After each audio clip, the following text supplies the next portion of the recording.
What's going on, guys? It's Nick here, back with another video. It's Saturday, so time to go over the latest ADP movement of this last week. One quick shout out before I start. I have finally added the detailed projections page to the website. So not only can you see, how each player projects in each format, but you can see, my exact projections for everyone. So like, receptions, targets, receiving yards, passing yards, and whatnot. So if you're interested in seeing all of that, that's on the site now as well. All right, who's been moving the most this last week? The biggest mover in terms of riser or faller, and we're going to do the risers first, but the biggest mover overall was, of course, Darrel Williams. That one kind of has to make sense, up 20 spots into like the 17th, 18th round range, but that's going to keep rising. I don't really know how high he's going to go because it'll really depend this summer if they're talking about like a 70-30 split, a 90-10 split. It's probably not going to happen, but like what they say the split's probably going to be, that's obviously going to impact things, right? My guess is that he operates very much like Chase Edmonds did. And of course, if you don't know, Darrel Williams now signs with the Cardinals. I'm thinking he's going to go in around that like 11th to 12th round kind of range. We're going to see him keep rising. He'll make the risers video next week. It was, this is why I talked about, Benjamin the way I did earlier this year. Everyone's like, well, why not Eno? He's like the number 2. Like, don't you want the number 2 on Arizona? But I've always thought that I just didn't see how they could possibly trust him as the 2. I thought they'd bring someone else in. Now, I do actually think this is like a slight win for James Conner. They could have brought someone better than Darrel Williams is. Obviously, Williams is good because he can be used in any area. He can be used at the goal line. He can be used on third downs. Really good pass catching back. I mean, he was used at times in 2-minute drills over Clyde. So he's probably going to take that role completely away from James Conner. But they still could have brought someone else in that was a better talent and would have been a bigger threat to the early down work. But still, if you didn't think anything was going to happen, this is still a loss for James Conner because, he's going to lose more work than he would have to, Benjamin. But yeah, overall, I like Williams as a pick. I grabbed him on the Underdog live stream last week in the 16th round, I believe. So ahead of where he was going by ADP. But again, I think, in a month and a half, we're going to be looking at him as like an 11th or 12th round pick. So expect to see him continue to rise in ADP. Jalen Tolbert continues to rise as well, up another 8 spots into the 13th round. He has now climbed 30 spots in the last 3 weeks, which is crazy, right? I don't think he has reached his ceiling for ADP, but I think it's very, very close. I would imagine he starts to slow down. He's not going to enter the 11th round. So I think around this 12th, 13th round is probably where he ends up. I think people are going to start to realize, yes, he's going to have a large role to start the year, but they do still have CeeDee Lamb as a clear number 1. They're going to throw to Dalton Schultz. They're going to use the running backs plenty in the receiving game. Gallup will return. Maybe he's not there in week 1, 2, 3, or at least not 100% until week 4 or 5, but at some point he's going to return. You got to think Jalen Tolbert's going to be behind him. So good pick late, but I think he's kind of reaching his ceiling now going in the late 13th round.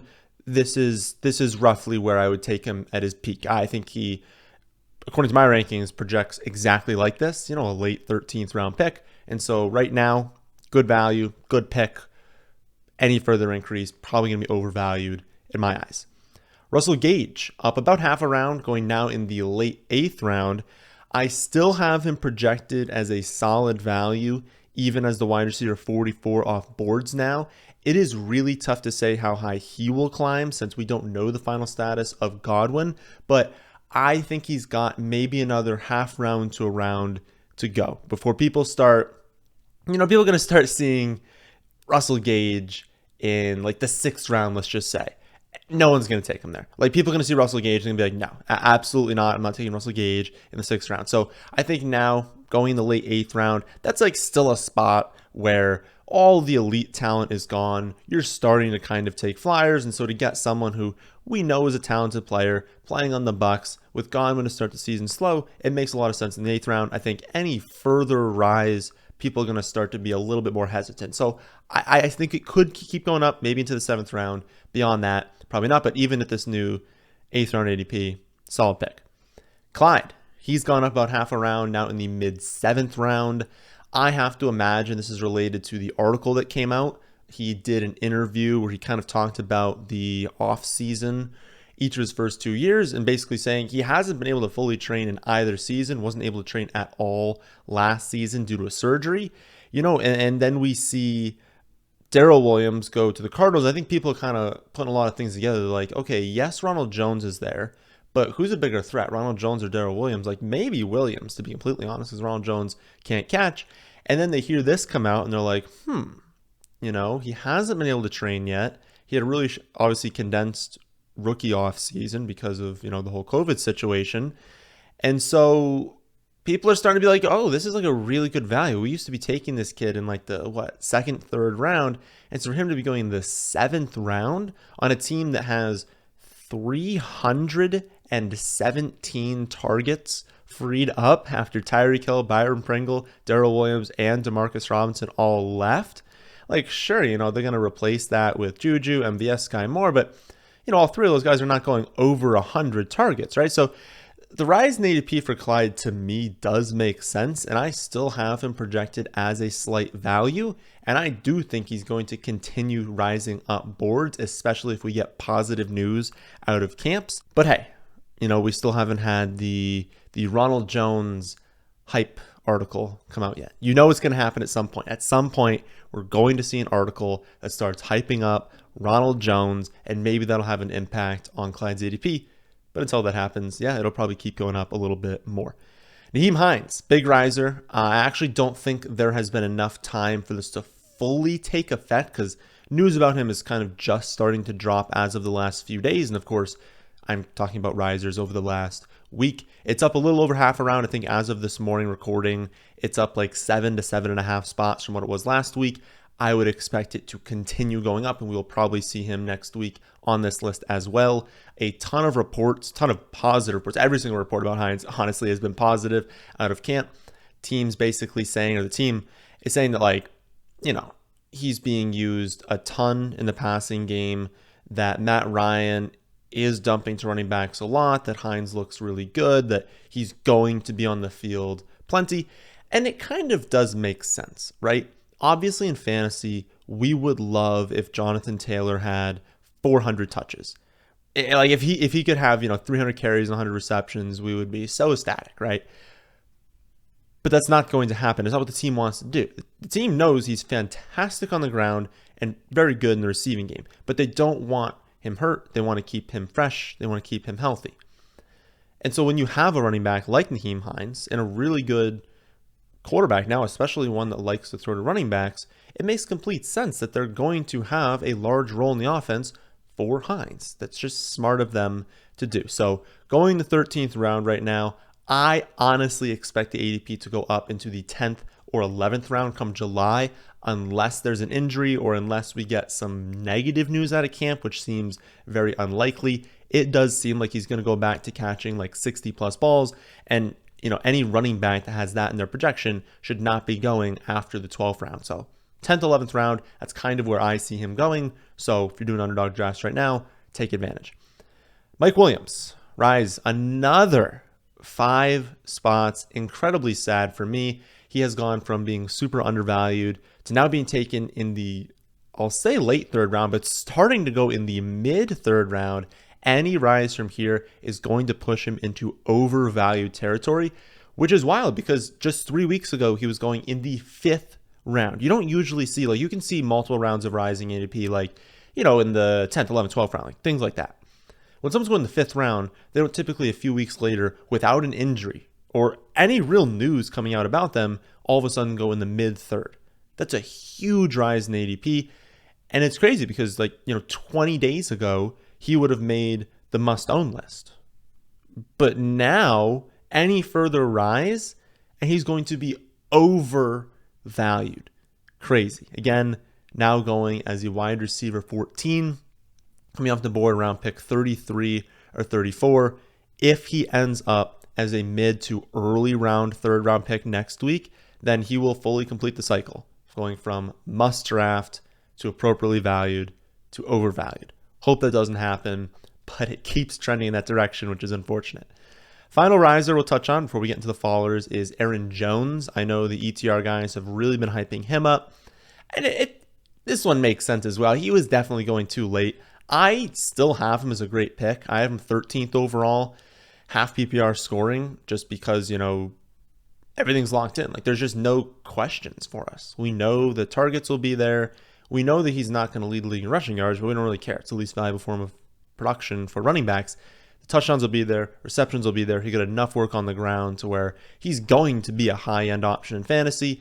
Now he's making his way from like the late second round into the mid-second round, but I think it'll continue to rise. I do think his final ADP will be in that like 12th to 15th overall range. He'll go around the turn in the first and second round. It's not a huge impact if he's going 11th overall, 13th overall. You're effectively getting him at the same pick because it's just a turn, but that's exactly where I expect him to go. So we should see him go up another few spots over the next few weeks.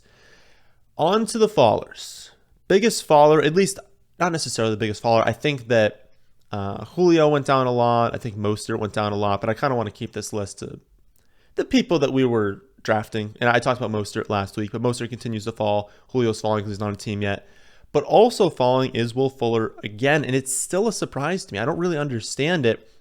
He's down another 7 spots into the late 14th round. I just feel like people are very short-sighted sometimes.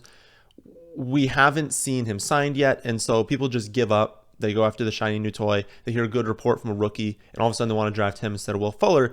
But understand that pretty much no matter where he signs, his value is going to skyrocket immediately. As soon as you see the news come out, he's going to rise in ADP. And do you really think there's a world where he doesn't? I mean, that's like a question to you guys, I guess. Do you think that he doesn't get signed? I don't see that happening. I don't see a world where we go through the whole offseason and no one gives him a contract. Like, unless he gets injured, he's going to go somewhere. And there are plenty of teams that could use help and depth at wide receiver, especially an elite deep threat. So he's going to sign somewhere. He's a really good value right now. I don't get it. I think people are being very short-sighted. I think you should capitalize and draft Will Fuller where he's going. Next, Antonio Gibson fell another 5 spots. This is absolutely related to news that came out about them wanting to go with the committee, going with the hot hand, potentially using Brian Robinson as the goal line back, and people are like panicking. Absolutely panicking, because we know McKissick is going to be used in 2-minute drill. We know he's going to be used when they're trailing by a lot and they need to play fast. If we now know that Robinson's absolutely going to mix in on early downs, probably going to take some third downs as well, probably going to take some goal line, we're sitting here like, are we going to be able to start Antonio Gibson? I want us to watch the ADP on this one, though. So I have him as running back 26, even factoring all of that in, okay? Because there's a cliff in the middle rounds running backs. I have him 26. He's coming off the board right now, late 5th round running back 22, which still is overvalued. But you're not going to see any positive reports from fantasy analysts over him, in this next month or two. And so if everyone who's researching is seeing that, no one's going to take him at 22, so we're going to see him slip. He'll probably make the list next week. We'll say he'll be the running back 24 maybe next week. It'll still be overvalued. And then the following week, maybe he is appropriately valued at 26. But what if it continues to fall? What if we get into August and he's going 28th, 29th, 30th? Well, now we're introducing a lot of upside. What if Brian Robinson gets hurt and we get Gibson? Last season was being taken in the late 1st round or early 2nd round. He'd be exactly the same value. We would probably see a team that's going to be improved from last season, so he'd be even more valuable. I know you don't want to take a handcuff right there, but he's the 1A still. And I don't know. I mean, there's a really big drop off to running backs. You're already taking, once you get into the low 30s at running back, you're already taking backups at that point. If he starts going in that range, there's a lot of value, because now he's being appropriately valued for his current role. And if we're wrong and Robinson's only getting 20% of the carries, that's a ton of value getting a running back in the middle rounds, which is just a wasteland. So continue to watch the ADP. Again, right now, I still don't think he's a good pick. Not someone I'm targeting, but as it continues to fall, we need to be aware that he could enter territory where now he's a really good pick. Next up, James Robinson fell another 5 spots this week. Also, Etienne, I didn't mention him before, but he's up 3 or 4 spots. which should make all the sense in the world to you. Again, people look at reports this early, even if they shouldn't, or even if it's information we already knew was going to happen. There was no way James Robinson was coming out in like the first day of OTAs and looking fantastic. That was never going to happen. And we knew Etienne was probably, very close to 100%. He was going to look good. That's exactly what happened, right? We don't see Robinson at camp. We see Etienne getting all these positive reports, especially in like the receiving game. And so obviously we're going to see Robinson's ADP fall and Etienne's rise. I still think Etienne is undervalued right now. I still think that actually, to be honest, James Robinson is not a terrible value. My issue is that he's just not a player that I want. Like I have him as appropriately valued, but he's a handcuff, right? And we know he's a really good player. So if Etienne got hurt, we know James Robinson would be good if he's healthy. I just think like if you're drafting James Robinson in these later rounds where he's now going, even if the ADP makes sense, you're still taking a handcuff on the Jaguars, a bad offense, who's coming off a torn Achilles, a terrible injury for running backs.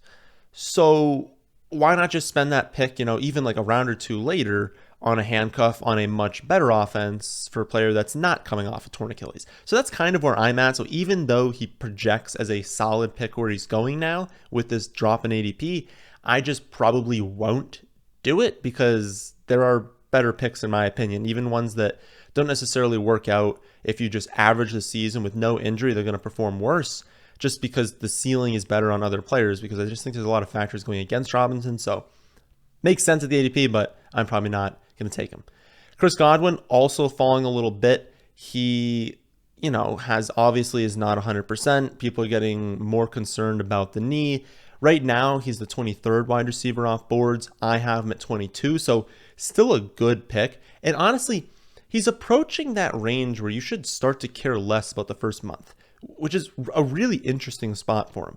Obviously, given the current reporting, how it doesn't seem like he's going to be good to go in week one, at least as of right now. Again, it's late May, so that could change. But as of right now, that's what it's seeming like. And so you can't take him in the third round. That's just too early for a player like that there's going to be fantastic options. We're going to play right in week one, as at least of right now, in the third round. So you can't do that. But as he makes his way into like the fifth round, that starts to get a lot more appealing. Like you can survive a few weeks with Godwin on your bench if you're taking him in the fifth round, because now you've got 4 elite players you've already taken. Get someone in the 6th, 7th round, like you can manage at that point. So it'll be interesting to see how far he does fall, because once he's back, he's going to provide you probably third round value. And so if all you have to do is survive, 3-4 weeks without him, it's very, very interesting. So when we get more news, I'm very interested to see where his ADP ends up. Hopefully, I guess this is like the perfect outcome, is that they kind of remain relatively quiet on him throughout the offseason. His ADP does dip into like the 5th round. We're able to get him there. And then there's reports that he'll be 100% by like week 3, and the ADP doesn't really have enough time to increase. That's hopefully what happens, but I'm sure we're going to get much better reporting than that, and we'll probably know a lot more soon. Last player we'll go over today is actually George Pickens, which is interesting because I mentioned him last week in the risers video, and now he's a faller. So weird, right? I mean, I mentioned how I didn't think he was like he deserved to be on the risers list. There was no positive news about him. I think people were just getting excited about a talented rookie on what could be a decent offense. But yeah, I think he deserves to be on the followers list after the rise, because I don't understand why his ADP was going up. Talked about that in the video. It's the same exact take I had before, and the same take I've always had on him. There's a lot of talent on that team, and it's not at the quarterback position. So even if you think that the quarterback position is like a slight upgrade from Big Ben, I disagree with you personally, at least from a fantasy standpoint. And there's just so many guys. Fairmouth is getting, a lot of hype right now. Deontay Johnson is obviously the one. Najee Harris is going to be used plenty. Claypool's probably ahead of Pickens. And so where's the ceiling? He needs like multiple wide receivers to get injured to have any sort of fantasy ceiling. That's not someone I personally want to draft. So it was a riser last week. Didn't make any sense. Faller this week. That makes more sense. Should be on the followers list next week. I don't like his ADP, even where it's at now. So those are the players who've seen their ADP change the most this last week. I'll be back Monday for a Mock Draft Monday. Tuesday, 8 p.m. Eastern, we'll do probably 2 live Underdog drafts, and I'll answer any questions you guys have. So come with plenty of those. And remember, shout out, I said to start the video, I added the detailed projections to the website, so you can check out the exact stats I have for each player if you want to do so. But that, my friends, is the end of this one. Hope you all enjoy. If you did, how about hitting the like button, and how about subscribing to the channel if you're new here? Thanks for watching.